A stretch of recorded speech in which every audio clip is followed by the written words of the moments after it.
যে পশ্চিমা বিশ্ব সহ আমাদের এই জাতিসংঘ তারা মূলত আমাদের জাতি নিধনের যে কর্মযজ্ঞ সেই কর্মযজ্ঞের সঙ্গে তারা সম্পৃক্ত। সংগ্রামে উপস্থিতি আমরা সর্বশেষ যেটা লক্ষ্য করলাম যে ত্রাণবাহী যে বহর সেই বহরে হামলার মধ্য দিয়ে এটি প্রমাণিত হয়েছে যে এই পৃথিবীর বুকে ইসরায়েল নামক এই সন্ত্রাসী গোষ্ঠীর এই সন্ত্রাসী রাষ্ট্রটি থাকার আর কোন অধিকার নাই। আর যদি এই সন্ত্রাসী রাষ্ট্রটি এভাবে একের পর এক সন্ত্রাসী কার্যক্রম পরিচালনা করে, একের পর এক মানবাধিকার বিরোধী কার্যক্রম পরিচালনা করে, তাহলে সেই মানব অধিকারের ঝান্ডাবাহী জাতিসংঘের আর এই পৃথিবীতে থাকার কোন প্রয়োজনীয়তা আছে বলে আমরা মনে করি না।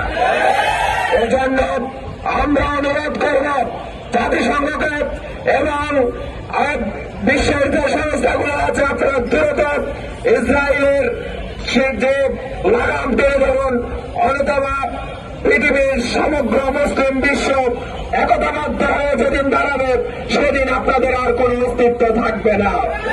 আমরা বিশ্ব যে মুসলিম উম্মাহ তাদেরকে আহ্বান করতে চাই, আপনারা সেই প্রেসিডেন্ট মোহাম্মদ মুরসির মতো দাঁড়িয়ে যান। প্রেসিডেন্ট মোহাম্মদ মুরসিদ যখন গাজায় হামলা চালিয়েছিল সবাই মিলে হাতে হাত রেখে ওই সন্ত্রাসীদের বিরুদ্ধে রুখে দাঁড়াতে হবে। সম্মানিত তৌহিদি জনতা, বাকরে কূটনীতিক মহলে আপনারা জোর করুন ওই